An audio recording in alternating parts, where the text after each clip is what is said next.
Hello students. तो आज की क्लास में हम इवोल्यूशन की सेकंड क्लास है, जिसको हम ओरिजिन ऑफ लाइफ भी आप कह सकते हैं और ओरिजिन ऑफ इवोल्यूशन के नाम से भी आपके हो सकता है बुक्स में ये चैप्टर हो। तो फर्स्ट क्लास हमारी हो गई थी, आज हम सेकंड क्लास लिखेंगे। और सेकंड क्लास के लिए हम दो थ्योरीज तो पढ़ चुके थे। ओके, तो आज हम देखेंगे अपनी थर्ड थ्योरी। तो आप लोगों को ये नजर आ रहा है जो मैंने स्क्रीन शेयर की है? ठीक है, नेक्स्ट जो थ्योरी थी हमारी वो ये वाली थ्योरी है, जिसको हमने नाम दिया है कॉस्मोजोइक थ्योरी। ओके, तो चलिए अब इस थ्योरी के बारे में हम देखते हैं बिना देर किए। तो नेक्स्ट थ्योरी है हमारी कॉस्मोजोइक थ्योरी। इसको एक नाम आपको और मिल सकता है, जिसको हमने बोला है पेंसपर्मिया थ्योरी। ठीक है, तो अगर इस नाम से ये थ्योरी दी गई हो तो आप समझ जाना कि किसकी बात हो रही है, कॉस्मोजोइक थ्योरी की ही बात यहाँ पर की जा रही है। अब नेक्स्ट हम देखेंगे कि इस थ्योरी में क्या हुआ था। तो सबसे पहले अपन एक ये वीडियो का लिंक इसमें मैंने इसमें डाला है नोट्स में, तो इसके थ्रू अपन समझने की कोशिश करते हैं, ताकि आगे जो हम लोग देखेंगे तो वो हमें इजीली जो है हमको समझ में आ जाएगा कि ये थ्योरी आखिर क्या बताती है। तो चलिए पहले ये वीडियो देख लेते हैं हम लोग, उसके बाद हम आगे थ्योरेटिकल बेसिस पे देखेंगे कि what is the cosmozoic theory.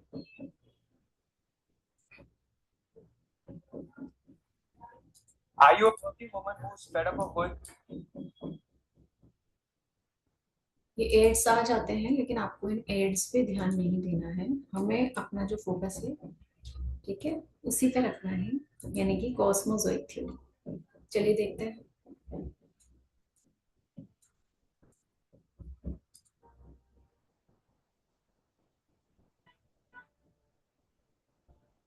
दोस्तों, एक सवाल हम इंसानों के मन में काफी लंबे अरसे से बना हुआ है कि पृथ्वी पर जीवन कहाँ से आया।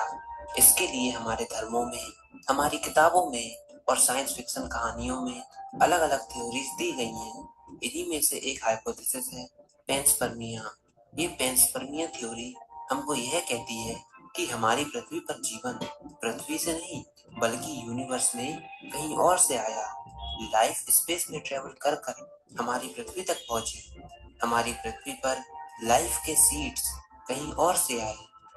एक आर्ग्यूमेंट जो इस पेंसपर्मिया थ्योरी को सपोर्ट करता है कि आज से करीब 4 से 3.8 बिलियन साल पहले, जब पृथ्वी पर हैवी बम्बार्डमेंट पीरियड चल रहा था, यानी कि जब हमारी पृथ्वी पर अंतरिक्ष से काफी सारे एस्ट्रॉयड गिर रहे थे, इस हैवी बम्बार्डमेंट पीरियड के बाद ही हमारी अर्थ पर लाइफ ओरिजिनेट की। इस बात ने पेंसपर्मिया थ्योरी को सपोर्ट किया, क्योंकि असल में पृथ्वी पर जीवन की शुरुआत बम्बार्डमेंट पीरियड के बाद ही हुई। इसका मतलब हो सकता है कि जो एस्ट्रॉइड अंतरिक्ष से हमारी पृथ्वी पर आए, वह अपने संग माइक्रो स्केल पर लाइफ को लेकर आए हों। यानी कि हो सकता है कि यह एस्ट्रॉइड अपने संग माइक्रो ऑर्गेनिज्म को लेकर आए हों। हमारा ऐसा मानना है कि यूनिवर्स में किसी भी जगह पर जीवन को पनपने के लिए वहां पर कुछ जीवन के पनपने लायक वातावरण होना चाहिए। हमारा ऐसा भी मानना है कि पृथ्वी के बाहर जीवन के होने की चांसेस काफी कम है, क्योंकि वहां पर ऐसा एनवायरनमेंट नहीं है। यानी कि पृथ्वी के बाहर लाइफ को इमेजिन करना काफी कठिन है। लेकिन हमारी पृथ्वी पर भी लाइफ ने अपने आप को ऐसे रेगुलेट किया है कि वह कठिन से कठिन कंडीशन में आराम से सरवाइव कर जाए। उदाहरण के लिए, हमारी पृथ्वी पर कुछ बैक्टीरिया ऐसे हैं जो कि 113 डिग्री टेम्परेचर पर ग्रो करते हैं। वहीं दूसरी ओर कुछ बैक्टीरिया ऐसे हैं जो कि -120 डिग्री सेल्सियस के टेम्परेचर में भी जिंदा रह सकते हैं। यही नहीं, ये bacteria UV radiation, extreme pressure, इन सब कंडीशन में भी सरवाइव कर सकते हैं। इन ऑब्जर्वेशन को देखकर यह बताना काफी कठिन हो जाता है कि जीवन केवल पृथ्वी पर ही मौजूद हो सकता है। पानी यानी कि वाटर लाइफ की एग्जिस्टेंस के लिए काफी जरूरी है, लेकिन हमारे यूनिवर्स में काफी सारी जगह पर पानी मौजूद है। हमारा ऐसा मानना है कि पास्ट में मार्स पर भी वाटर मौजूद था, और हो सकता है कि पहले मार्स पर भी जीवन मौजूद हो, और किसी एस्ट्रॉइड टक्कर के बाद यह मार्स की लाइफ हमारी पृथ्वी पर आई हो। ऐसा बिल्कुल हो सकता है। आप सबको पता है कि सारे लिविंग बीइंग ऑर्गेनिक मटेरियल से बने हुए हैं, जिसमें कार्बन एक बहुत इंपॉर्टेंट एलिमेंट है। और रिसर्च के बाद हमको यह पता चला कि कुछ ऑर्गेनिक कंपाउंड हमको मीटियोर्स में भी मिले, जिसमें अमीनो एसिड भी शामिल थे, जो कि प्रोटीन्स के बिल्डिंग ब्लॉक है, जो कि लाइफ के लिए काफी जरूरी है। इसका मतलब मीटियोर से हमारी पृथ्वी पर लाइफ आ सकती है। भले ही स्पेस में ऑर्गेनिक कंपाउंड हो, लेकिन हम ऑर्गेनिक मटेरियल को लाइफ नहीं कह सकते। चलिए इस बात का पता करने के लिए कि क्या स्पेस में लाइफ सरवाइव कर सकती है, इसके लिए हम स्पेस में बैक्टीरियाज को भेजें।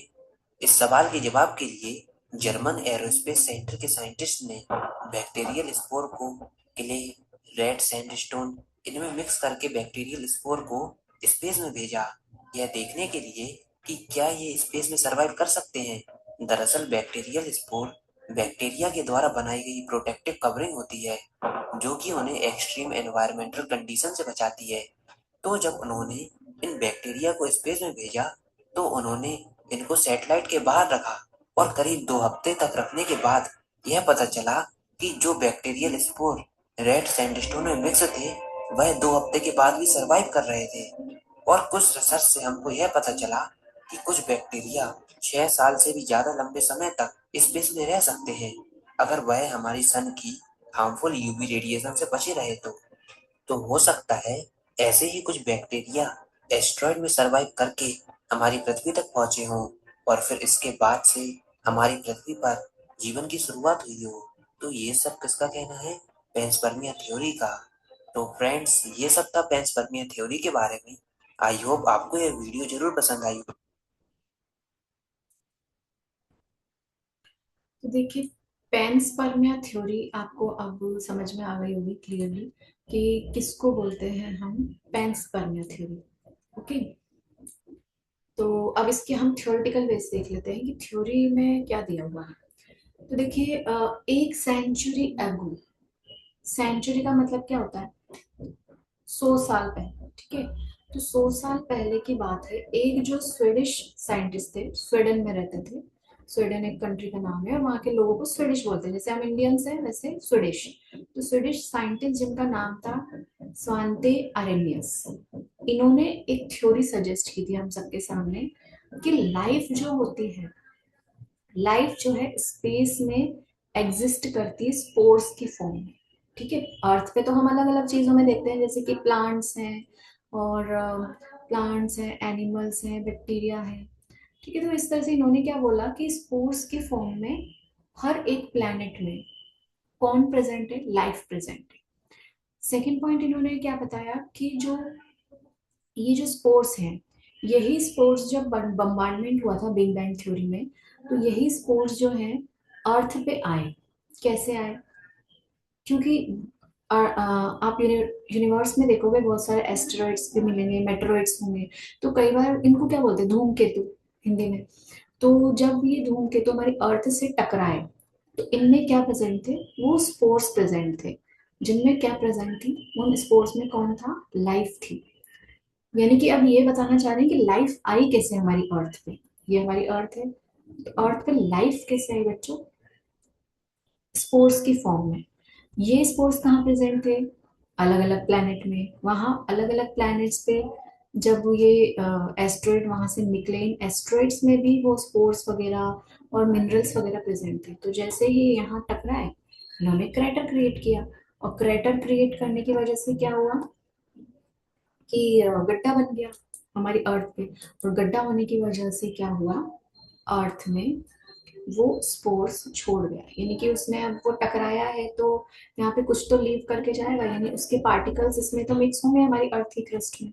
और उन्हीं अर्थ की क्रस्ट में कौन प्रेजेंट था? स्पोर्स प्रेजेंट थे, जिन्होंने क्या किया? लाइफ का ओरिजिनेशन किया अर्थ के ऊपर। ठीक है, तो ये थ्योरी कौन सी, ये वाली बात कौन बताता है? पेंसपर्मिया थ्योरी, जिनके साइंटिस्ट का नाम है स्वांते अरेनियस। क्लियर है? इन्होंने क्या किया कि नेक्स्ट जो इन्होंने बात बोली वो ये बोला कि जो ये स्पोर्स थे, वो स्पोर्स जो है वो अलग अलग लाइफ फॉर्म में हमारे यहाँ पर बन गए, यानी कि जैसे बैक्टीरियल स्पोर्स है मान लो। तो बैक्टीरियल स्पोर्स जो है, उन्होंने क्या किया? उनके अंदर फिर म्यूटेशन वगैरह हुआ, जो कि हम मोल बायो में पढ़ चुके हैं। तो जैसे ही म्यूटेशन हुआ, उनके डीएनए में चेंज हुआ, और म्यूटेशन की वजह से जब डीएनए चेंज हुआ, तो अलग अलग चीजें बन गई, यानी कि बैक्टीरिया हमने पढ़ा था 11th में, याद करो बैक्टीरिया से कौन बना था, आर्की बैक्टीरिया, है ना, पढ़ा था हम लोगों ने, याद करो। और आर्की बैक्टीरिया जो था, दोनों कनेक्टिंग लिंक थे, आर्की बैक्टीरिया प्लांट और एनिमल के बीच में। ठीक है, यानी कि ये सारा का सारा प्रोसेस कहाँ से आया है। अब आप, आई होप आप लोगों को समझ में आ गया होगा कि कुछ स्पोर्स थे जो बैक्टीरिया के फॉर्म में थे, वो हमारी अर्थ पे आए, उन्होंने धीरे धीरे उनमें म्यूटेशन हुआ, म्यूटेशन से अलग अलग वैरायटी बन गई, प्लांट्स की, एनिमल्स की, ये सारी चीजें हुई। तो इस तरह से जो है इवोल्यूशन आगे बढ़ा। ये सारी चीजें, स्पोर्ट्स वाली जो थ्योरी है वो कौन बताता है, पेंसपर्मिया थ्योरी हमें ये सारी चीजें एक्सप्लेन करती है। इसके बाद अगर हम देखेंगे हमारा जो नेक्स्ट पॉइंट है, नेक्स्ट इन्होंने क्या बताया कि ये सब पता कैसे लगाया गया। तो ये पता लगाया गया कुछ प्रीबायोटिक केमिकल्स जो क्लाउड्स में प्रेजेंट थे, यानी क्लाउड की जब साइंटिस्ट ने स्टडी करी तो उनको कुछ केमिकल्स ऐसे पता चले जो कि अलग अलग प्लैनेट, जैसे मंगल ग्रह पे रिसर्च करते हैं, और जुपिटर पे रिसर्च करते हैं, सैटर्न पे रिसर्च करते हैं, तो अलग अलग, जैसे मून पे रिसर्च किया, तो वहां पर जब ये जो जाते हैं, क्या बोलते हैं इनको, साइंटिस्ट वगैरह वहां पे रिसर्च करने जाते हैं, ठीक है, देखो मेरे नाम स्लिप हो रहा है मेरे माइंड से। तो ये जो एस्ट्रोनॉट्स, यस एस्ट्रोनॉट्स जाते हैं, तो एस्ट्रोनॉट जब रिसर्च करने जाते हैं तो वो देखते हैं कि वहां पे भी वही मटेरियल है जो हमारी अर्थ पे मटेरियल प्रेजेंट है। ठीक है, तो यही मटेरियल्स किस तरह से प्रेजेंट है, अमीनो एसिड की फॉर्म में प्रेजेंट है। तो इन्होंने ये अंदाजा लगाया कि अमीनो एसिड जो है वो अर्थ पे इस तरह से फॉल हो चुके हैं, गिर चुके हैं, यानी एस्ट्रॉइड टकराया और उसने क्या किया, अर्थ के ऊपर अमीनो एसिड छोड़ दिए, तो उस तरह से ही लाइफ का फॉर्मेशन जो है वो स्टार्ट हो गया। अब ये बताते हैं कि ये सिर्फ ऑर्गेनिक सब्सटेंसेस नहीं है, ठीक है, ये कोई स्मॉल ऑर्गेनिज्म भी हो सकते हैं, यानी ऑर्गेनिक सब्सटेंस मतलब जो मैंने आपको पढ़ा था बायोमोलिक्यूल वाले चैप्टर में, याद करो 11th में पढ़ा था। तो बायोमोलिक्यूल्स में हमने क्या पढ़ा था कि बायोमोलिक्यूल्स इनऑर्गेनिक और ऑर्गेनिक भी होते हैं, लेकिन उसमें हमने ऑर्गेनिक में क्या पढ़ा था, carbon, hydrogen and oxygen, nitrogen भी कभी कभी हम कंसिडर करते हैं। तो उस तरह से अमीनो एसिड में भी यही प्रेजेंट है सारी चीजें। तो स्मॉल ऑर्गेनिज्म भी हो सकते हैं, यानी जरूरी नहीं है कि सिर्फ कोई डीएनए ही आया हो उसने लाइफ को ओरिजिनेट किया, कोई बैक्टीरिया भी आ सकता है स्पेस से, अर्थ के ऊपर आ सकता है, और उसको फिर वो क्या कर सकता है, लाइफ को स्टार्ट कर सकता है हमारी अर्थ में। तो ये जो सारी चीजें हैं ये हमें कौन सी थ्योरी के अंदर पता चलती है, पेंसपर्मिया थ्योरी। ठीक है, अब ये जो पेंसपर्मिया थ्योरी है इसने क्या बताया हमको कि इसका एक ऑल्टरनेटिव, यानी इसका थोड़ा सा इसका मॉडिफाइड वर्जन अगर हम बोलना चाहें तो वो भी एक नाम से जाना जाता है, बैलिस्टिक पेंसपर्मिया। ठीक है, इसमें थोड़ा सा मॉडिफिकेशन बताया गया। उसमें क्या बताया गया कि हमारे जो रॉक्स हैं, यानी कि जो चट्टाने हैं, पहाड़ जो होते हैं, वो किसी एक प्लैनेट से ब्लास्ट होके स्पेस में आ गई, और वही जो है कॉमेट, मेटेरॉइड, ये सब बन गए, और वो दूसरी प्लैनेट से टकराई। तो उन्होंने क्या किया, वहां पे अपने जो भी मटेरियल्स, मिनरल्स वगैरह थे, बैक्टीरिया थे, वो सब वहां पर उन्होंने पहुंचा दिए। ठीक है, तो ये सारी चीजें अलग अलग तरह से हाइपोथेसिस के फॉर्म में हमें देखने को मिलती है। जैसे कि मान लो मार्स है, मार्स यानी मंगल ग्रह, तो मंगल ग्रह में से ऐसा भी माना जाता है, कोई कोई लोग ऐसा एलियंस की बात करते हैं, तो एलियंस क्या होते हैं, जो कि दूसरे प्लैनेट से आए हैं।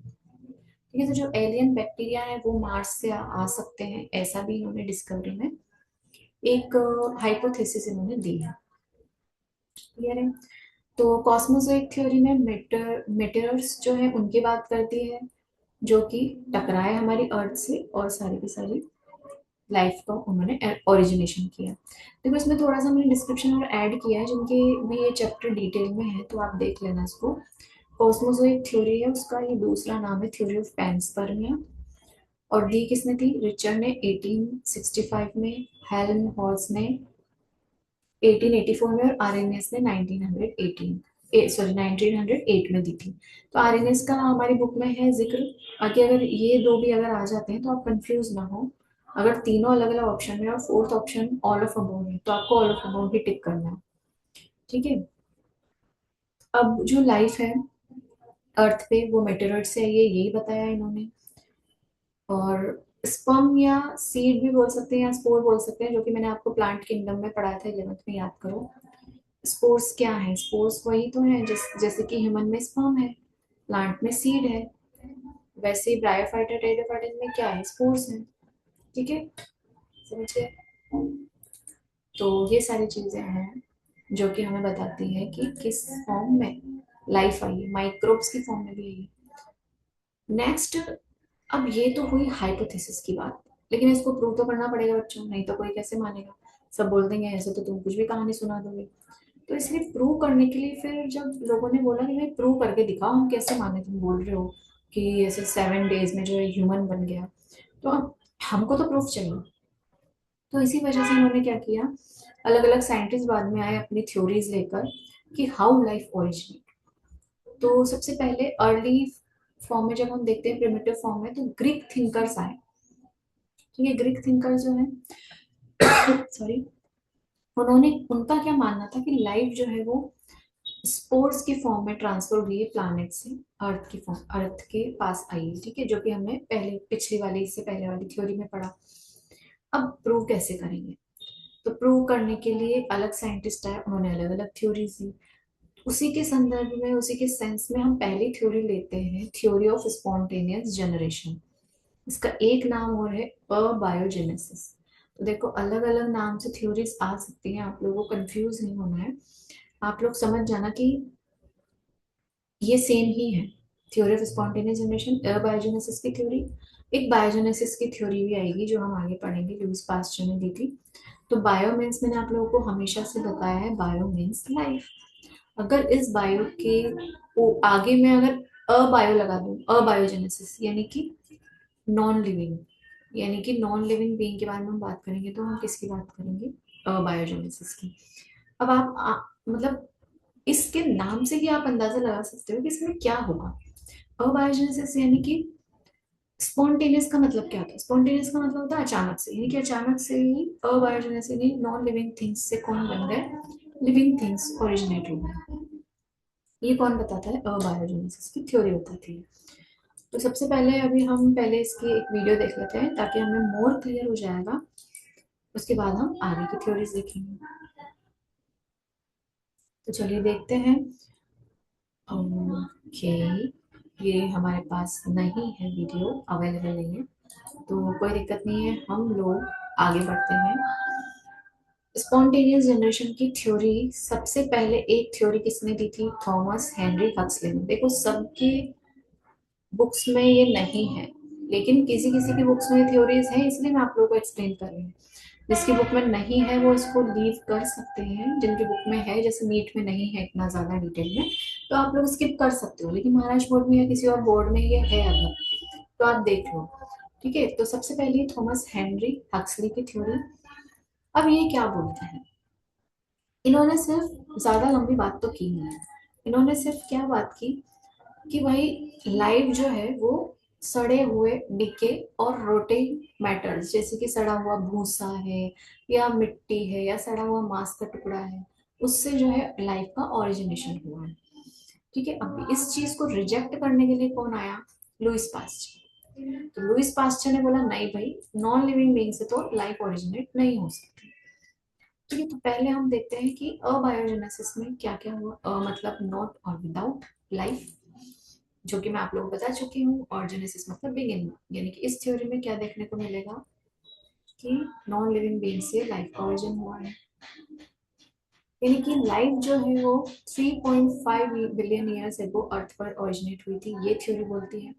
देखो, अलग अलग थ्योरी अलग अलग अपनी मॉडिफिकेशंस लेके आएंगी, तो जो थ्योरी के नाम से आपको वही टिक करना है।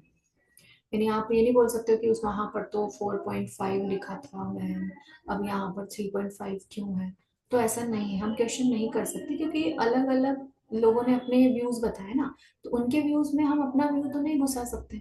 तो इसीलिए हम लोगों को वही एज इट इज याद रखना पड़ेगा। अगर एबायोजेनेसिस की बात हो रही तो 3.5 बिलियन ईयर्स अगो ही जो है हमारी लाइफ का ओरिजिनेशन हुआ।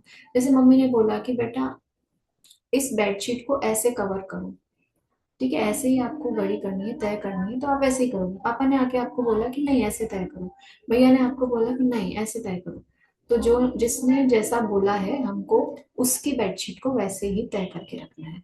क्लियर है? अब हम देख लेते हैं कि इस थ्योरी में आगे क्या क्या चीजें आती हैं। तो अबायोजेनेसिस की थ्योरी है वो क्या प्रपोज करती है कि पहली लाइफ फॉर्म जो है वो बहुत ही सिंपल लाइफ फॉर्म थी, धीरे धीरे जो है वो कॉम्प्लेक्स हुई। यानी पहले जो है एक एटम बना, एटम ने मिलके बनाया मॉलिक्यूल, मॉलिक्यूल से बना कंपाउंड, और कंपाउंड से जो है वो धीरे धीरे इस तरह से बन के एक सेल बना, और सेल से जो है वो टिश्यू बना, टिश्यू से ऑर्गन, ऑर्गन से ऑर्गन सिस्टम, और इस तरह से पूरा का पूरा क्या बन गया, ऑर्गेनिज्म का फॉर्मेशन हो गया। तो ये चीजें ये बताती है बायोजेनेसिस, यानी कि लाइफ कम्स फ्रॉम लाइफ। यानी कि बायोजेनेसिस में क्या हुआ है, जो कि लाइफ जो ओरिजिनेट हुई है वो किससे हुई है, लाइफ। बायो का मतलब ही लाइफ होता है, अबायो का मतलब नॉन लिविंग। यानी कि ये आई होप आप लोगों को क्लियर हो गया होगा कि अबायो मतलब है नॉन लिविंग से लाइफ बनना, और बायो मतलब है लिविंग बीइंग से लाइफ का ओरिजिनेशन। ओके, तो ये सारी चीजें क्लियर है। नेक्स्ट हम देखते हैं अर्थ का जो एटमॉस्फेयर है उसमें क्या क्या चीजें, कंपोजिशन उसका क्या क्या रहा है। ठीक है, अब देखो अबायोजेनेसिस की जो थ्योरी थी वो प्रूव हो नहीं पाई। ठीक है, तो इसलिए ना तो प्रूव हो पाई है और ना ही उसको किसी ने डिसअप्रूव किया, तो इसीलिए हमको ये पढ़नी ही पड़ती है। बायोजेनेसिस की थ्योरी से पहले हमको अबायोजेनेसिस की थ्योरी को पढ़ना मस्ट है, तभी हम बायो को समझ सकते हैं। अगर हम नॉन लिविंग के बारे में नहीं जानते तो हम लिविंग बीइंग के बारे में नहीं पढ़ सकते। क्लियर है? नेक्स्ट हमारे सामने आ रही है स्पॉन्टेनियस जनरेशन की थ्योरी। ये जो थ्योरी है ये कैसी थ्योरी है बताओ।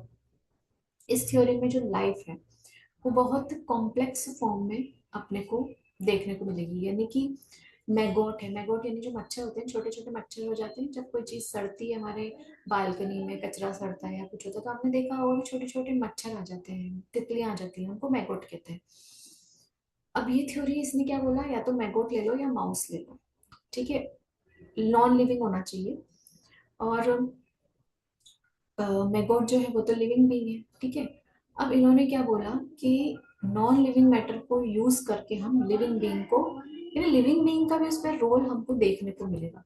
यानी हमने एक माउस रख दिया, सड़ा हुआ मरा हुआ था, हमने रख दिया। ठीक है, अब ये जो माउस है इस पे मच्छर आ जाएंगे। आपने देखा होगा कहीं पे भी अगर कोई चीज मर जाती है, लिजार्ड या कोई हमारे घर में, तो छोटे छोटे मच्छर आ जाते हैं। ये मच्छर जो है इन्हीं को मैगोट बोलते हैं। तो इस थ्योरी में ये बताया गया है कि लिविंग बीइंग कहाँ से आया, क्योंकि ये इसको खाना चाहते थे। ठीक है, तो ऐसा नहीं हो सकता कि ये जो है माउस, मरा हुआ माउस में से कुछ ना कुछ पैदा हो जाए, नहीं, उसको खाने आए कहीं ना कहीं। तो ये मैगोट जो है वो इस रोटन मीट में आए, उन्होंने अपने स्पोर्स, रिप्रोडक्शन का प्रोसेस किया, स्पोर्स रिलीज करे, और वही स्पोर्स जो है वो और भी ज्यादा मेगोट को क्रिएट कर देंगे। यानी लाइफ कहाँ से आ रही है, अगेन लिविंग बीइंग से। ठीक है, तो इसीलिए बायोजेनेसिस की थ्योरी को फिर भी माना गया। और इस थ्योरी को फिर अलग अलग एक्सपेरिमेंट ने थोड़े टाइम बाद रिजेक्ट कर दिया। 17th सेंचुरी में ये थ्योरी आई और 2 सेंचुरीज ने पार की, लेकिन 19th सेंचुरी में इसको डिस्कार्ड कर दिया गया कि नहीं भाई हम नहीं मानते ये ऐसी कोई थ्योरी हो सकती है। ठीक है, तो अब फिर कुछ तो आपको प्रूव करना पड़ेगा अगर किसी को रॉन्ग प्रूव करना है तो इसीलिए अलग अलग जैसे साइंटिस्ट आए, फ्रांसिस्को रेड्डी आए, इन लोगों ने क्या अलग अलग मेथड या अलग अलग प्रोसेस सबका सेम था, लेकिन उन्होंने सैंपल जो लिए वो अलग अलग लिए। जैसे फॉर एग्जांपल फ्रांसिस्को रेड्डी अगर आपके कोर्स में है तो आप देख लेना, बस वैसे मैं आपको सिर्फ जनरल इन जनरल बता रही हूँ कि देखो इन्होंने क्या वही चीज की है जो लुइस पास्टर ने किया। अनकवर्ड जार रखा, कवर्ड जार रखा, और देखा तो अनकवर्ड जार में मैगोट आए, लेकिन कवर्ड जार में नहीं आए। तो ये क्या बताता है, ये एक्सपेरिमेंट ये शो करता है कि पहले जो मैगोट, अगर मैगोट इसी में से, सड़े हुए में से ही पैदा हो रहे हैं, तो इसको जब हमने कवर कर दिया तभी भी पैदा होना चाहिए। लेकिन वो कब पैदा हुए, जब बाहर से मैगोट आए, उन्होंने रिप्रोडक्शन किया और फिर अपने ऑफस्प्रिंग को जन्म दिया। ठीक है, तो इसीलिए बायोजेनेसिस की थ्योरी को इन्होंने इस तरह से प्रूव किया है फ्रांसिस्को रेड्डी ने। नेक्स्ट जो साइंटिस्ट है सब अलग अलग तरह से अलग अलग सैंपल करें, जैसे लेजारो स्पेलेंजे, सॉरी लेजारो स्पेलेंजानी, इन्होंने क्या किया, इन्होंने एक ब्रोथ लिया, ब्रोथ यानी मीट का टुकड़ा लिया, उसको हीट किया, कूल किया, फ्लास्क को ओपन किया, थोड़ी देर वेट किया तो थोड़ी देर में ग्रोथ आ गई माइक्रोब्स की। नेक्स्ट एक्सपेरिमेंट में उन्होंने दोबारा दोहराया, ग्रोथ को यानी मांस के टुकड़े को हीट किया, फ्लास्क को सील कर दिया, तो कोई ग्रोथ नहीं आई। यानी इन्होंने भी क्या प्रूव किया, जब इन्होंने ये ओपन किया उसके बाद ग्रोथ आई, यानी कि कोई ना कोई तो बाहर से लिविंग बीइंग आया है, उसने रिप्रोडक्शन किया है और तब अपनी प्रोजेनी को कंटिन्यू किया है। ठीक है, ये बताते हैं लेजेनो स्पेलिंगजन। नेक्स्ट है लुईस पास्चर एक्सपेरिमेंट, जिन्होंने थ्योरी ऑफ बायोजेनेसिस दिया। तो ये वाली देख लेते हैं अगर ये वीडियो हमारी चलती है तो।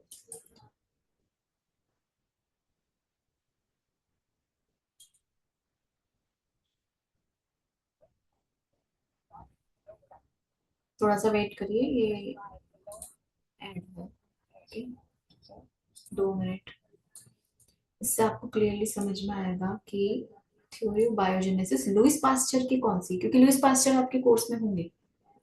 ठीक है, देखते हैं। Louis Pasteur designed a procedure to test whether sterile nutrient broth could spontaneously generate microbial life.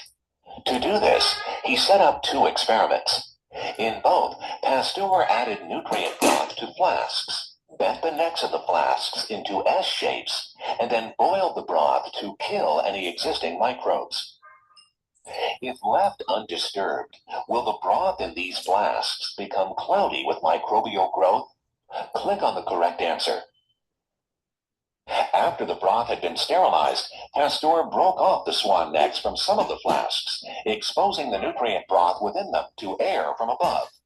The remaining flasks were left intact. What do you predict will happen to the broth in the flask on the left? Click on the correct answer. Over time, dust particles from the air fell into the broken flasks, but in the intact flasks, dust particles remained near the tip of the swan necks. They were unable to travel against gravity into the flasks. The broth in the broken flasks quickly became cloudy, a sign that it teemed with microbial life. However, the broth in the unbroken flasks remained clear. Without the introduction of dust on which microbes can travel, no life arose. Pasteur thus refuted the notion of spontaneous इसको एक बार मैं हिंदी में और explain कर देती हूँ, जिनको English में समझ में आया अच्छी बात है, लेकिन अगर किसी को नहीं समझ में आया हो तो मैं बता देती हूँ कि क्या बोल रहे हैं। ठीक है, देखिए इन्होंने 2 फ्लास्क लिए लुईस पास्चर ने, जिसमें कि दोनों को ही एस शेप जो है उन्होंने दे दिया। ये एस शेप दोनों में ही उन्होंने न्यूट्रिएंट ब्रोथ रखा है। ठीक है, अब ये जो न्यूट्रिएंट ब्रोथ है उसको हीट किया गया। क्लियर है, तो यहाँ से इन्होंने बर्नर पे 2 ले लिए हैं, हीट किया, ये हीट स्टार्ट हो गई, बॉईल हो रहे हैं दोनों ब्रोथ यानी मांस के टुकड़े। अब हीट करते करते क्या हुआ, थोड़ी देर ये हीट करेंगे इसको। ठीक है, अब ये चीज देखो, हीट करने के बाद इसको इन्होंने एक का जो माउस था वो ब्रेक कर दिया। ठीक है, इस डायग्राम से आपको क्या समझ में आ रहा है कि ये वाला देखो, ये वाला जो है ये इन्होंने कर दिया है ब्रोक, और ये वाला एज इट इज इंटैक्ट। ठीक है, तो ये इसको इन्होंने ये बताया कि अब क्या इफेक्ट आता है वो देखना। ब्रेक कर दिया तो थोड़ी टाइम बाद क्या होगा, यहाँ पर माइक्रोब्स एंटर हो जाएंगे, क्योंकि डायरेक्ट कांटेक्ट में आ गया ना एयर के, तो इजीली यहाँ पर ग्रोथ अपने को देखने को मिलेगी। अभी देखिएगा यहाँ पर ग्रोथ आएगी। क्वेश्चन पूछा जा रहा है माइक्रोब्स होंगे ग्रो या नहीं होंगे, तो होंगे, बिल्कुल होंगे। देखो डस्ट है, डस्ट में माइक्रोब्स होते हैं, तो यहाँ तो ग्रो हो गए बच्चों, लेकिन यहाँ पर देखो क्योंकि रास्ता छोटा था ना, आने में उनको आसानी हुई, तो इस तरह से जो है ये आए और यहाँ पे ग्रो हो गए पूरे ग्रोथ में। लेकिन क्या आपको यहाँ नजर आ रही है क्या ग्रोथ? नहीं, ये एस शेप था ना, तो वो यहीं पे आके फंस गए। अब यहाँ तक आएंगे, लेकिन उनको 2 दिन का समय भी लग सकता है, 3 दिन भी लग सकते हैं, डिपेंड ऑन कि ये लेंथ कितनी है। ठीक है, तो इसलिए थोड़े टाइम, इनको टाइम ड्यूरेशन रहेगा, क्योंकि आने में ये यही फंस जाएंगे, फंस गए। यहाँ पे कोई ग्रोथ आपको शो हो रही है क्या? नहीं शो हो रही। ठीक है, अब नेक्स्ट देखिएगा कि नेक्स्ट ये क्या करते हैं आगे। एक में ग्रोथ है एक्सपेरिमेंट 1 में, और एक्सपेरिमेंट 2 में ग्रोथ नहीं है। नेक्स्ट आगे देखते हैं। यहाँ पे डस्ट जम गई। अब डस्ट जमने की वजह से क्या हुआ, यहाँ ब्लॉक हो गया, ब्लॉकेज आ गया, तो माइक्रोब्स आगे बढ़ ही नहीं सकते।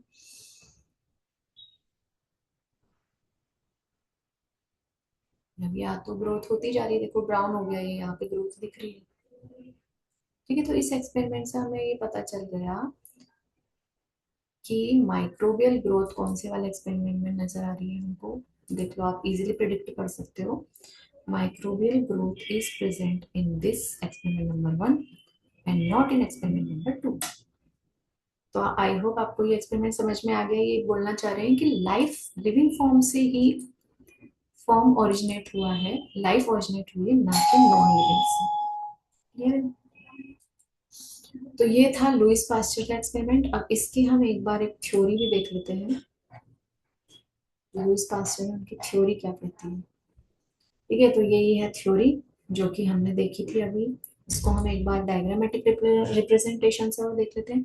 सबसे पहले हमने ब्रोथ पढ़ा, न्यूट्रिशन ब्रोथ लिया जार में, बॉटल का नेक जो है वो हमने बॉईल किया, तो हमने कांच हमारा स्ट्रेच कर सकते हैं हम, तो ऐसे हमने उसके नेक को इंक्रीज कर दिया, एस शेप का बना दिया। अब ब्रोथ को हम बॉईल कर रहे हैं, बॉईल कर रहे हैं। जब हमने एक जो ब्रोथ का भरा हुआ फ्लास्क था उसका माउथ ब्रेक कर दिया, तो इसमें ग्रोथ अपेयर हो गई। लेकिन नहीं किया तो यहाँ पे फंस जाने की वजह से, डस्ट पार्टिकल फंसने की वजह से यहाँ तक माइक्रोब्स आ ही नहीं पाए, यानी कि लिविंग बीइंग नहीं आ पाए।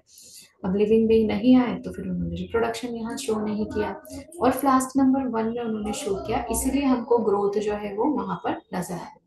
ठीक है, अब हम देखेंगे हिस्टोरिकल कॉन्टेक्स्ट की बात हम करेंगे। तो हिस्टोरिकल कॉन्टेक्स्ट में क्या चीज है, क्लियर है? तो वो चीज अगर एक हम देख लेते हैं, 2 मिनट, ये चीज हम देख लेते हैं कि किस तरह से पूरी की पूरी हिस्ट्री हमारी। तो लाइफ जो है वो नॉन लिविंग मैटर से स्पॉन्टेनियसली आई, पहले ये बताया गया। ठीक है, पहले क्या बताया गया कि लाइफ का फॉर्मेशन कैसे हुआ है, नॉन लिविंग मैटर से, और अचानक ही हुआ। ठीक है, जो कि थ्योरी डिस्कार्ड हो गई। सेकंड, लुईस पास्चर की थ्योरी आई, जिसका एक नाम और है जर्म थ्योरी। जर्म थ्योरी के नाम से पूछ सकते हैं किसने दी थी, तो आप बोल दोगे लुईस पास्चर की थ्योरी है। ठीक है, इन्होंने क्या किया था, इन्होंने स्वान शेप का यानी एस शेप का फ्लास्क बनाया था, मिड 19 सेंचुरी में किया इन्होंने। न्यूट्रिएंट ग्रोथ जो है उसको स्टेराइल किया गया, ताकि उसमें एयरबोर्न बोर्न जो माइक्रोब्स होते हैं एयर की वजह से वो एंटर ना कर पाए। ठीक है, उनको हटा दिया, अभी कोई ग्रोथ नहीं है, यानी कि वो पूरा स्टेराइल हो चुका है। अब माइक्रो ऑर्गेनिज्म उसमें अभी तो प्रेजेंट नहीं है। ठीक है, लेकिन वो कब प्रेजेंट होंगे, जब हमने एयर की उसको अलाउ कर दिया, एयर जब हमने फ्लास्क का माउथ तोड़ा, ब्रेक किया, तब क्या हुआ, उसमें माइक्रोब्स आए और उन्होंने ग्रो कर दिया। उसके बाद ये जो एक्सपेरिमेंट है इसको रिफ्यूज कर दिया कि भाई स्पॉन्टेनियस तो जनरेशन नहीं हुआ ना, तो आप कैसे बोल सकते हो कि स्पॉन्टेनियसली जनरेट हुआ है, इसलिए इस थ्योरी को फिर डिस्कार्ड कर दिया गया। नेक्स्ट थ्योरी आई सेल थ्योरी कनेक्शन की, जो कि बहुत क्लोजली रिलेटेड थी हमारे इसके की दूसरी जो थ्योरीज है उनकी बहुत ज्यादा क्लोजली रिलेटेड थी। तो आई होप यहाँ तक आप लोगों को समझ में आ गया होगा। ये जो सारी की सारी थ्योरीज हैं ये आप लोग देख लीजिए। सेल थ्योरी जो है, सेल थ्योरी का जो कनेक्शन है वो हम लोग नेक्स्ट अपने लेक्चर में देखेंगे। ठीक है, तो नेक्स्ट लेक्चर में जब हम देखेंगे, बात करेंगे सेल थ्योरी के कनेक्शन की, और उसको कैसे मेडिसिन और माइक्रोबायोलॉजी में हमने इम्प्लीमेंट किया है, इसके बारे में हम देखेंगे। ओरिजिन ऑफ लाइफ के बारे में हम बात करेंगे, ऑपरेन हेल्डन की थ्योरी के बारे में हम बात करेंगे, किस तरह से सेल बना, किस तरह से वाटर, अमोनिया, मीथेन, तो ये सारी चीजें इन्होंने एक्सपेरिमेंटली अपनी लैब में प्रूव की है। उन सब के नाम क्या है, वो अलग अलग चीजें हम लोग नेक्स्ट अपनी जो क्लास होगी उसमें बात करेंगे। क्लियर है? तो आई होप आज की जो क्लास है वो आप लोगों को अच्छे से समझ में आ गई होगी। अगर फिर भी कोई डाउट है तो आप लोग मुझसे पूछ सकते हैं। हम लोग डाउट सेशन जब हमारा होगा तो हम लोग सारे के सारे डाउट्स क्लियर करेंगे। ओके, तब तक के लिए happy learning and enjoy learning. तो जितनी थ्योरीज मैंने बताई है उसे अच्छे से पढ़ लो, डाउट्स क्रिएट अगर होता है तो वो कलेक्ट करके रखो और you can ask me. Okay, thank you so much. तो ठीक है, आज की क्लास यहीं पे हम एंड करते हैं। Happy learning.